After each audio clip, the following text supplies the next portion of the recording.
les gars, c'est Wissam, j'espère que vous allez bien, en tout cas moi ça va nickel. Aujourd'hui on se retrouve sur une nouvelle vidéo. Wesh, qu'est-ce qu'il fait à faire ma vidéo ce gars, wesh? Putain, il est vraiment con, hein. Vraiment con ce gars. Ouais, je suis voilà. Hey les gars, c'est Wissam, j'espère que vous allez bien, en tout cas moi c'est avec aujourd'hui sur une nouvelle vidéo. Alors les gars, aujourd'hui, tant attendu sur ma chaîne, non pas du tout. Parce que j'ai même pas 100 abonnés. Tout le monde s'en bat les couilles de ma chaîne.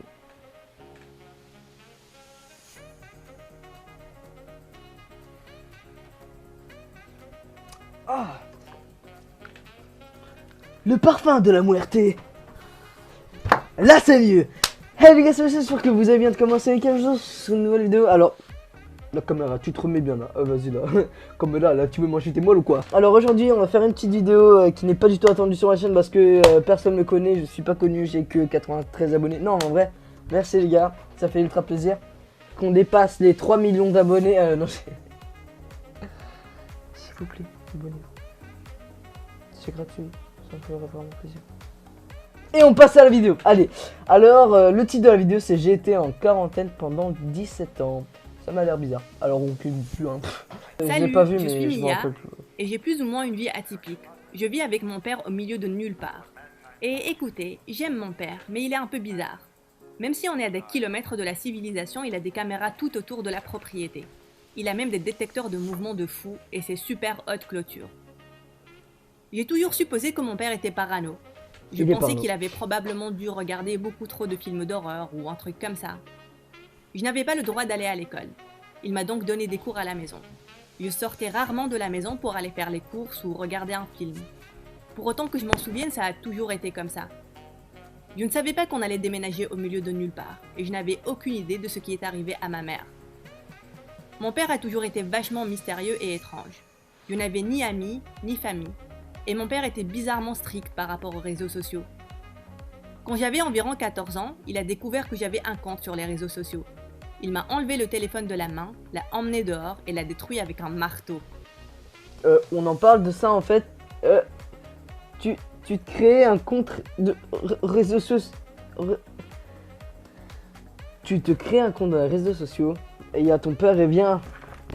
Tu as fait quoi là? Et moi j'y vais prendre le marteau et je vais te défoncer. C'était ma manette ça. Alors, je veux dire, il est aussi strict que ça. Après ça, j'ai arrêté d'essayer d'avoir des comptes sur les réseaux sociaux. Je savais que ça n'allait m'apporter que des ennuis. Heureusement pour moi, j'avais le droit d'avoir une seule chose, les jeux vidéo.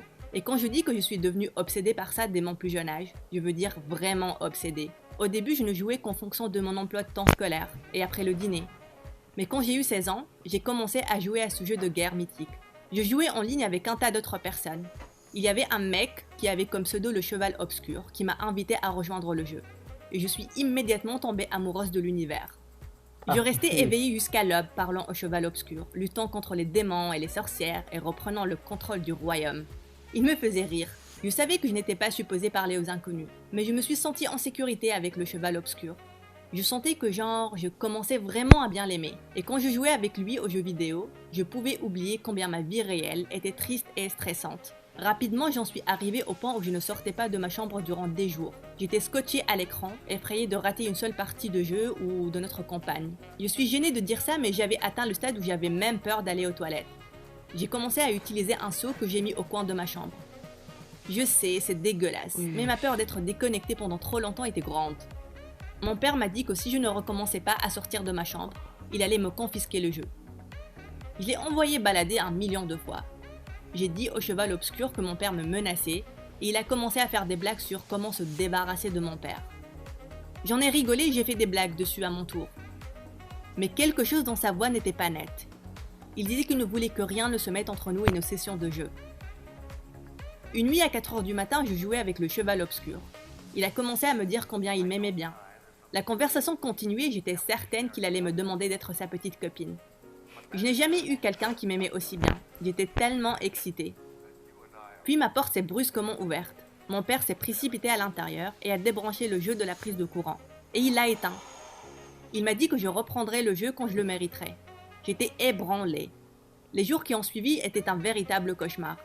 J'ai passé chacune de mes heures à penser au jeu et au cheval obscur. Est-ce qu'il va être énervé contre moi parce que j'ai disparu? Au cheval obscur? Parce qu'il fait noir. Ah bah oui, les blagues de merde. Ma chaîne, elle est constituée de ça, alors on fait avec. Et mon père m'a finalement redonné le jeu. Mais avec quelques conditions. Je n'avais le droit de jouer que pendant 2 heures par jour. J'ai essayé de lutter contre lui, mais il était impassible. J'étais très en colère. Impassible. J'ai claqué la porte et je suis partie dans ma chambre. Je me suis connectée, le cheval obscur m'a appelé quelques minutes plus tard. Je pensais qu'il allait être excité ou peut-être inquiet, mais il était en larmes. Il pleurait. Il me suppliait de lui dire où j'étais allée. Il pleurait parce qu'il pensait que je n'allais jamais revenir. Maintenant, en y repensant, je n'aurais pas dû être flattée par ça. Mais je l'étais vraiment à l'époque. Je lui ai dit que je n'allais plus jamais le quitter. Mais mes 2 heures de jeu par jour n'étaient pas assez. Le cheval obscur m'a dit qu'il avait besoin de me parler plus que ça. Quand je lui ai dit que je ne pouvais pas, il m'a demandé « Pourquoi ? Notre amour n'est pas assez fort pour lutter contre les restrictions de ton père ?» Je sentais que je me faisais manipuler. Et puis il m'a demandé d'être sa petite amie. J'ai accepté. En fait, le gars, il est juste là pour... je sais pas... Il est con le gars. Je sais pas. Quand ton père te demande quelque chose, tu le fais. T'es pas là en mode... C'est pas quelqu'un d'autre qui va décider ce que tu devrais faire ou non. Je sais pas. Okay. Et l'autre, elle accepte. Alors, ils se connaissent pas dans la vraie vie. C'est un cas, oui. Ils se sont jamais vus en vrai. Enfin, peut-être dans des vidéos, mais pas en vrai. C'est un cas. Je sais pas, ils se connaissent pas. Les gars, c'est comme si tu... Imagine. Oh, en fait, j'ai pas d'exemple. Allez, on continue. Les semaines qui ont suivi se sont écoulées presque de la même manière. Le cheval obscur voulait que je me révolte contre mon père et me mettait la pression pour que je change de temps avec lui. Il n'a pas arrêté d'essayer de me faire dire que je détestais mon père. Mais je ne pouvais pas me forcer à dire quelque chose de si terrible. Puis le cheval obscur a commencé à devenir de moins en moins gentil. Il m'a dit que c'était injuste qu'on sorte ensemble et que je ne lui ai jamais rien dit sur moi. Mon père m'a tout... C'est qu'on reste à la maison ensemble. Parce qu'ils peuvent pas sortir. En plus c'est le confinement.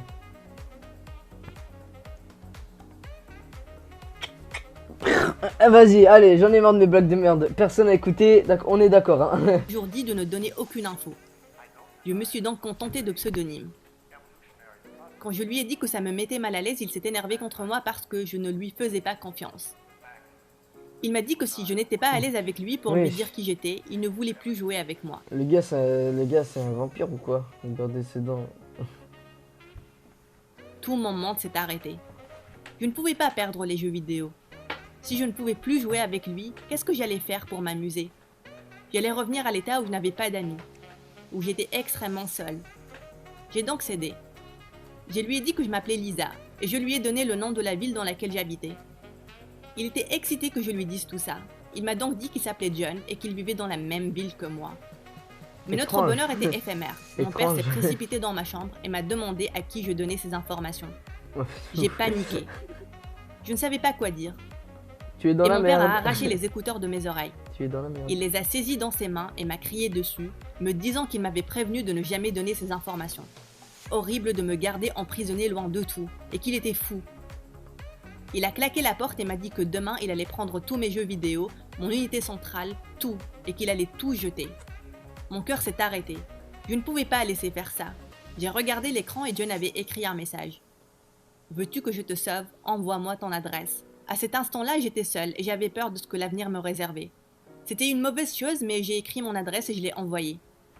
Il m'a répondu que je devais rassembler mes affaires et qu'il allait venir me chercher à 3 heures du matin. Cette nuit-là, j'ai essayé de faire mon sac le plus silencieusement possible. Mon père est venu dans ma chambre aux alentours de 22 heures et m'a demandé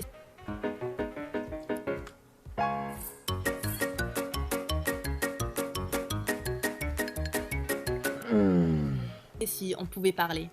J'étais tellement énervée que je lui ai dit que je n'étais pas prête pour le faire. Il est parti, il avait l'air vraiment triste. Mais à ce moment-là, j'en avais rien à faire. J'allais partir de là. À 3 heures du matin, je suis sortie sur la pointe des pieds. J'ai fait attention à me faufiler à travers les clôtures et les détecteurs de mouvement. Je me suis tenue au bout de la rue, dans le noir, en tremblant. Toute cette histoire était effrayante et j'ai commencé à douter de ma décision.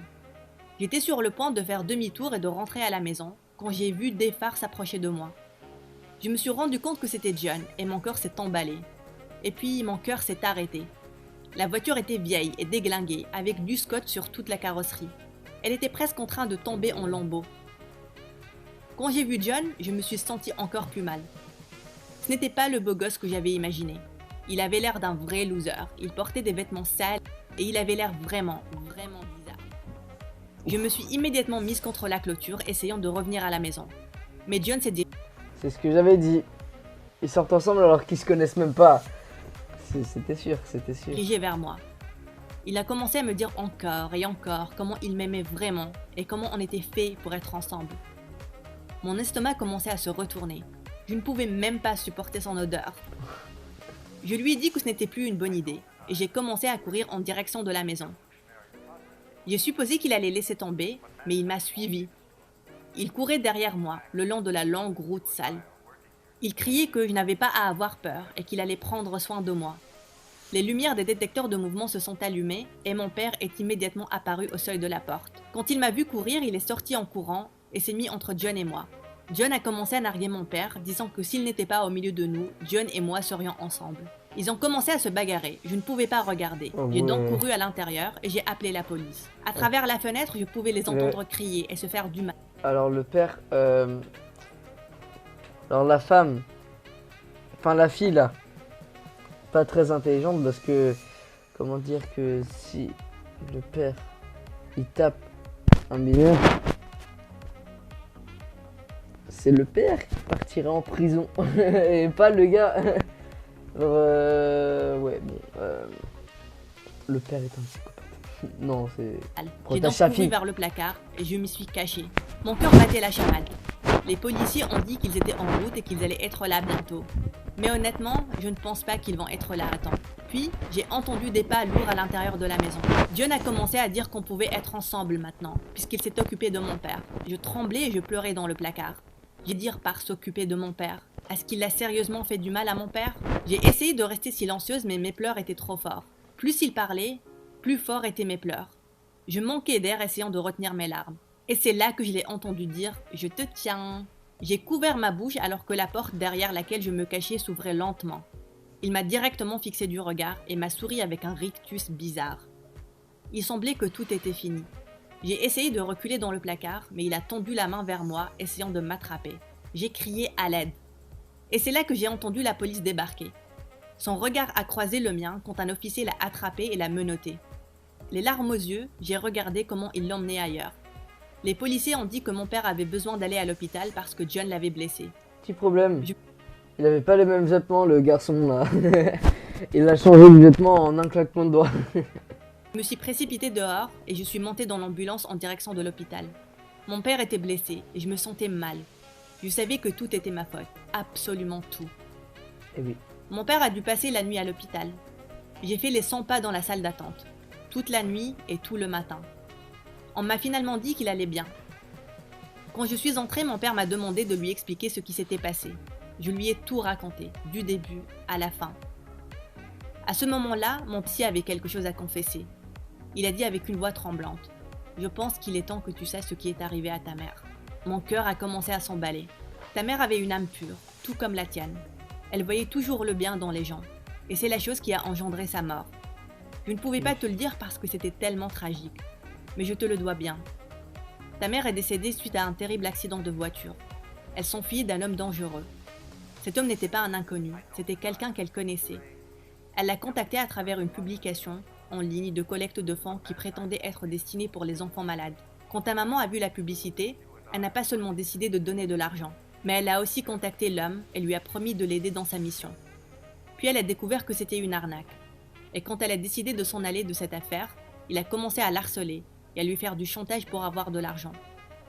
Elle avait beaucoup trop peur pour appeler la police, et elle m'en a même pas parlé, jusqu'à ce qu'une nuit, en rentrant à la maison, Elle s'est écroulée et elle m'a tout raconté. Puis elle a commencé à crier quand elle l'a vu dans la voiture derrière elle. Et il a commencé à la poursuivre. Je lui ai dit de conduire le plus rapidement possible, mais elle a paniqué et elle a fini par aller dans la rue. Elle n'a pas survécu, et l'homme a disparu. Ce jour-là, je n'étais pas à la hauteur pour ta maman. Je n'ai pas pu la protéger comme j'aurais dû le faire. Je me suis promis que je n'allais jamais laisser une chose comme ça t'arriver. Tu es tout ce qui me reste. J'ai serré mon père dans mes bras et on pleurait tous les deux. J'ai promis à mon père d'être plus vigilante. Et il s'est excusé d'être surprotecteur et de me garder enfermée loin de tout le monde. Quant à John, la police m'a appris des antécédents de stalking en ligne. Et qu'il avait des antécédents de stalking en ligne. J'étais horrifiée d'entendre ça. John allait être emmené dans un institut de santé mentale, sans jeux vidéo, pendant très longtemps. Maintenant, je vais au lycée et j'ai beaucoup d'amis. Je joue toujours à une tonne de jeux vidéo, mais maintenant, je fais très attention à qui je donne mes informations. On ne peut faire confiance à personne après tout. Mais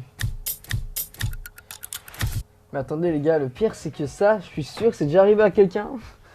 Alors les gars, faites attention si vous voulez pas vous faire buter.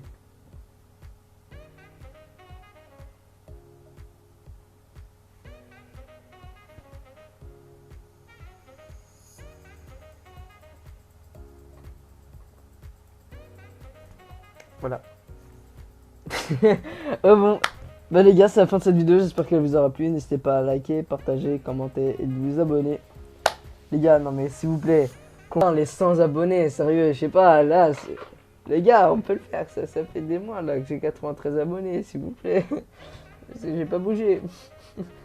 Bon, bah les gars, n'hésitez pas à liker, partager, commenter. Ça me ferait extrêmement plaisir. Allez, ciao. De la caca de la Buda, de la puta de la fesa, de la chine de la raíz, de la puta de la puta de la fesa.